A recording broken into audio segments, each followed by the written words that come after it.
Hi hello friends, అందరూ ఎలా ఉన్నారా? బాగున్నానండి. ఈరోజు వీడియో ఏంటంటే మన ఇంటికి పైపులు ఏ విధంగా వేసుకోవాలి, ఏ విధంగా వేసుకుంటే మనకి నష్టం జరగకుండా ఉంటుంది, ఎంత స్లోపు పెట్టుకోవాలి, ఎక్కడెక్కడ మనం చాంబర్లు కట్టుకోవాలి, ఇలా ప్రతి ఒక్కటి మనం డిస్కస్ చేద్దామండి.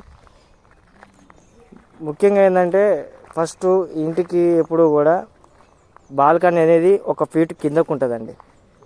1 ఫీట్ కిందకు ఉన్నప్పుడు అక్కడి నుంచి కనీసం ఒక 2-3 ఫీట్ల లోతు తీయించుకొని 2-3 ఫీట్ల లోతులో ఈ పైప్ లైన్ వేసుకోవాలి.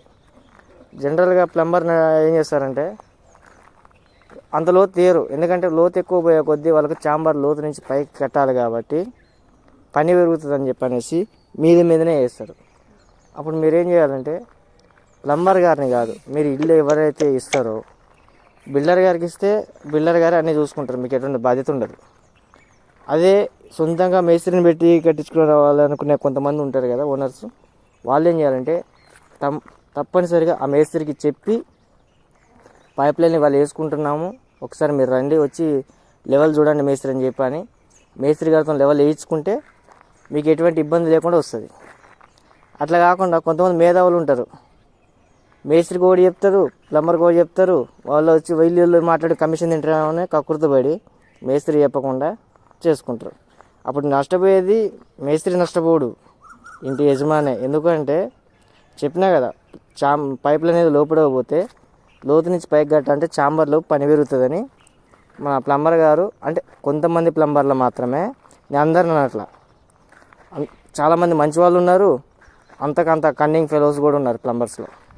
నేను అనేది ఇబ్బంది పెట్టే ప్లంబర్లను మాత్రమే, నేను అందరు ప్లంబర్లు అనట్లేదండి. అప్పుడు ఏం చేస్తారంటే మీద వేసుకొని వెళ్ళిపోతారు. మీద వేసి వెళ్ళిపోయిన తర్వాత వీళ్ళు పైప్ లైన్ వేసిన తర్వాత మేస్త్రి వచ్చి ఇంటి చుట్టూ దుడికంకర వేసి స్లోప్ పెట్టి ఇవ్వాలి.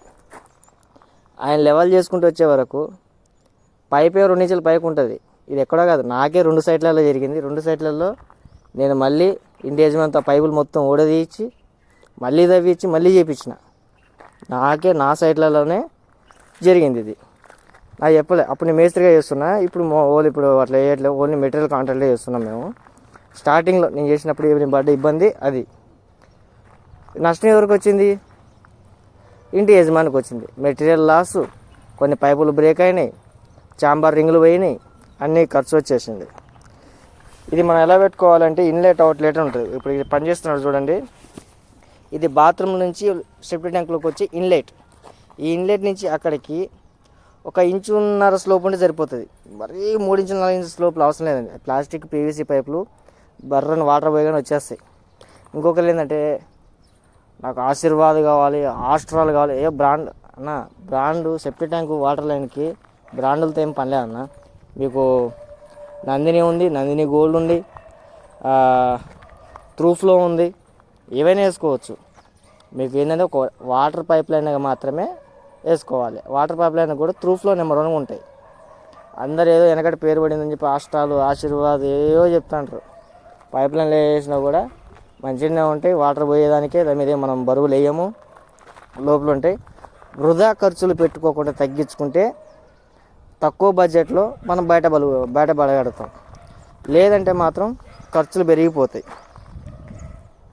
ఇది మన సెప్టిక్ ట్యాంక్ నుంచి ఇక్కడికి చెప్పిన కదా ఇంచున్నర, ఇక్కడి నుంచి అక్కడ చూడండి, అక్కడ మనిషి కనిపించింది కదా, అక్కడికి ఒక 3 ఇంచుల స్లోప్ ఇచ్చానండి. అక్కడి నుంచి చూడండి లెవెల్ ఇస్తున్నారు. 3 ఇంచుల స్లోప్ పెట్టి చేయించిన. దగ్గరుండి మేమే చూసుకుంటామండి మా వర్క్లు, ఎందుకంటే మా మెటీరియల్ కాంట్రాక్ట్లు. ఎందుకంటే ఎక్కువ తక్కువ పెడితే ఇబ్బంది అయితే రేపు ఓనర్లు మమ్మల్ని అంటారు కాబట్టి దగ్గరుండి మేమే చూసుకుంటాం. ఇక్కడి నుంచి అక్కడికి 3 ఇంచుల స్లోప్ పెట్టిన తర్వాత లైన్కి ఉందా లేదా లైన్ చెక్ చేపిస్తామండి. లైన్ చెక్ చేసిన తర్వాత ప్రతి ఒక్క 10 ఫీట్లకు ఒక చాంబర్ కంపల్సరీ ఇవ్వాలండి. 10 ఫీట్లకు ఒక చాంబర్ మాత్రం కంపల్సరీ ఇవ్వాలి. ఒక్కొక్కరు 12 ఫీట్ల పెట్టు, 13 ఫీట్ల పెట్టు, చాంబర్లు 10 ఫీట్లు ఒకటి వేసే కొద్దీ పని పెరుగుతుంది అనేసి ప్లంబర్లు ఏం చేస్తారంటే 13 ఫీట్లకు అట్లా పెడుతుంటారు. అట్లా కాకుండా 10 ఫీట్లకు ఒకటి కంపల్సరీ. మీరు ఒకవేళ ఈ వీడియో చూసిన వాళ్ళు ఎవరైనా కూడా ఈ వీడియోని షేర్ చేసినా కూడా వాళ్ళకి ఉపయోగపడుతుంది. మీరు షేర్ చేయడం వల్ల మీకు వచ్చే నష్టం ఏమి ఉండదు. ఇల్లు కట్టుకున్న ప్రతి ఒక్కరికి పైప్ కలెక్షన్ అనేది తెలిసి ఉండాలి. ఎందుకంటే ఫ్యూచర్లో రిపేర్ వచ్చేది ఇవే 24 గంటలు. ఎక్కువ మనం రోజుకి 4-5 సార్లు స్నానాలు బాత్రూమ్లు యూజ్ చేస్తూనే ఉంటాం పిల్లలకి అందరూ. పైప్ లైన్ ఎప్పుడు నెంబర్ 1 ఉండాలి. ప్లంబింగ్ వర్క్ సూపర్ ఉండాలి. తర్వాత చూసారు లోతు చూసారండి, నాకు ఆల్రెడీ గడప నుంచి కిందకి ఫీటు 3 ఇంచులు ఉంది. ఇక్కడి నుంచి కిందకి 3 ఫీట్ల లోతు తీయించా. చూడండి వాళ్ళ మోకాలు ఎత్తు నేను తీయించిన. అంత లోతు తీయించుకుంటేనే నాకు లెవెలింగ్ అనేది బరాబర్ వస్తుంది. లోతు చెప్పినా కదా అని చెప్పి ఇష్టం తగ్గించుకుంటూ పోయారు అనుకో ఏమవుతుందండి, మోరీలేమో మీదకైతే మీరు ఇచ్చిన కలెక్షన్ పైకి అవుతుంది. అప్పుడు వాటర్ మోరీ పైకి అవుతుంది, మీరు ఇచ్చిన కలెక్షన్ కిందకి అవుతుంది. వాటర్ అనేది పోదు. మీకు మోరీ ఎంత ఉందో ఆ వీలున్న కాడికి చూసుకొని అక్కడి నుంచి పైకి లెవెల్ ఇచ్చుకుంటూ రావాలి. అది మీరు మేస్త్రి గారిని అడిగితే మేస్త్రి కంపల్సరీ లెవెల్ వేసిస్తారు. మేస్త్రిని అడగకపోతే మాత్రం మీ ఇల్లు మీరే చెడగొట్టుకున్నట్టు అవుతుంది. ఇచ్చిన తర్వాత ప్రతి ఒక్క 10 ఫీట్లు కొట్టించుకోవాలి. ఇంకొకటి ఏంటంటే గార్డెన్ వచ్చే చోట ఎలుకలు అయితే ఏముంటుందో ఎలుకలు అవి వస్తాయి. ఆ గార్డెన్ ఏరియా 18 ఇంచులు పెడతారు, 2 ఫీట్లు పెడతారు తప్పించి దాని పక్కన పైప్ లైన్ వేసుకోవాలి. ఇల్లు అందంగా ఉన్న చుట్టూ టైల్స్ వేస్తారు. టైల్స్ వద్దండి, పైప్ లైన్ వచ్చిన కాడ ఎప్పుడు కూడా ఫ్లోరింగ్ వేసుకోవాలి. ఎందుకంటే రిపేర్ వస్తే లైన్ తీసి లైన్ మార్చాలంటే మాత్రం ఆ పైప్ లైన్ మళ్ళీ తీసేయాలి. కాబట్టి మళ్ళీ మీకు ఆ టైం వరకు ఈ టైల్స్ బంద్ అయిపోతాయి, మీకు ఈ టైల్స్ దొరకవు. అప్పుడు ఏమవుతుంది, అతుకుల చొక్కా మాదిరి అదొక రకం షర్ట్ అవుతుంది, ఇదొక రకం షర్ట్ అన్నట్టు. అదొక రకం టైల్స్, ఇదొక రకం టైల్స్. దానికోసం మొత్తం టైల్స్ చేంజ్ చేయాలి. అలా కాకుండా పైప్ లైన్లు ఎక్కడైతే వస్తాయో మీకు పైప్ లైన్లు వచ్చిన కాడ కంపల్సరీ ఫ్లోరింగ్ చేయించుకోవాలి. టైల్స్కి మాత్రం ఎట్టి పరిస్థితుల్లో వేయించుకోవద్దు. లేదు నేను పెట్టుకుంటా ఖర్చు అంటే వేసుకోవచ్చు.